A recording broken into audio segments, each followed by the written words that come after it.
Good afternoon, blessed people. At ang topic last Sunday sa church namin, ang first topic ng pastor ko last Sunday at nakaka-bless at kailangan natin ito.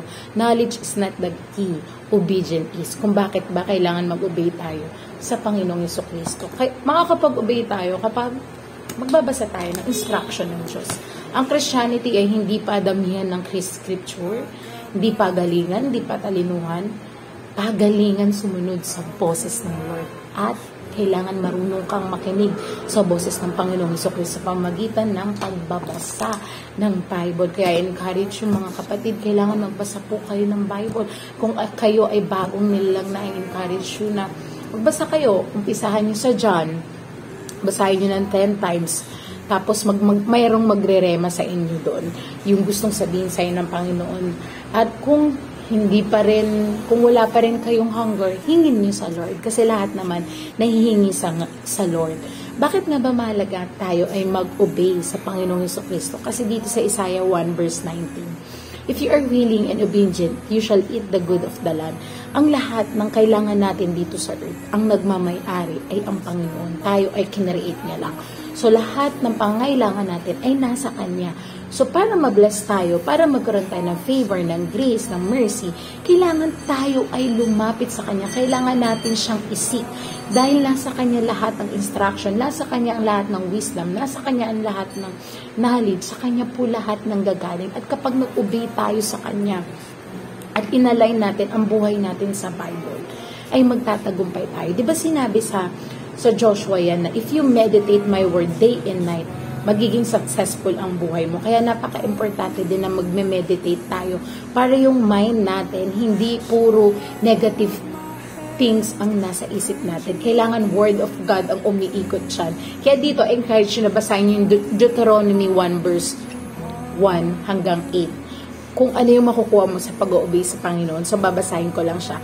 Now, it shall come to pass if you diligently obey the voice of the Lord your God, to observe carefully all His commandments, which I command you today, that the Lord your God will set you high above all nations of the earth.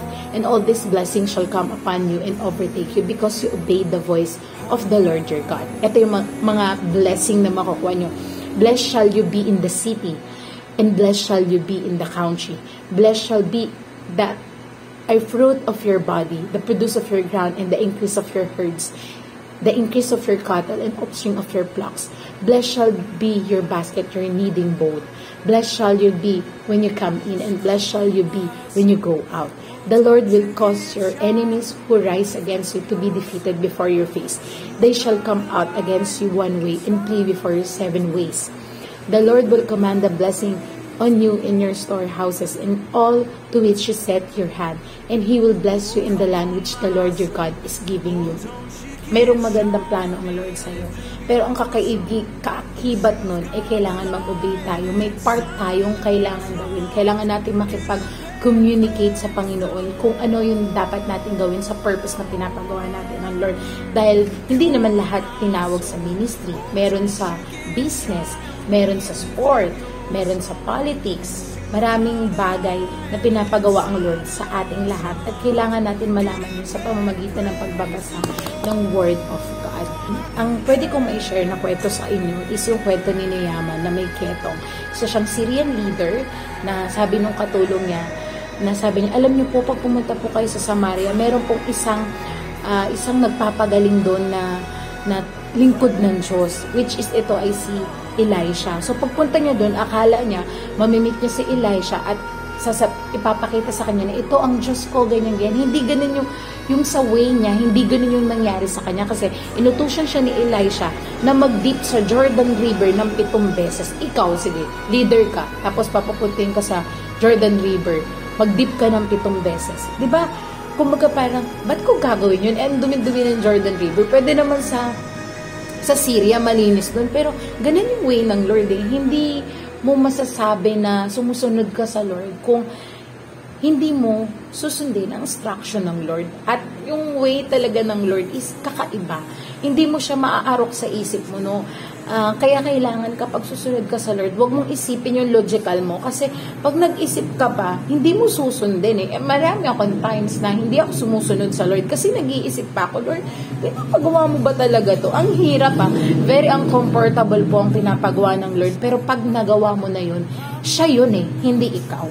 Pag nagawa mo pa, ibig sabihin katulad ka pa ng ibang tao. Pero pag ginawa mo siya na kasama mo na siya at kasama mo ang banal na Espiritu, wala na yung yabang mo na ikaw yun eh. Ang Lord ang tumulong sa akin. Whoever calls on the name of the Lord will be saved. Kaya napaka-importante po na mag-obey tayo sa Panginoon Jesucristo. Kaya I encourage you this 2024 na magbasa tayo ng Bible at isik natin ang boses ng Lord. Kasi sinabi niya, mahahanap mo ko kung hahanapin mo ko ng buong puso. Thank you everyone. God bless.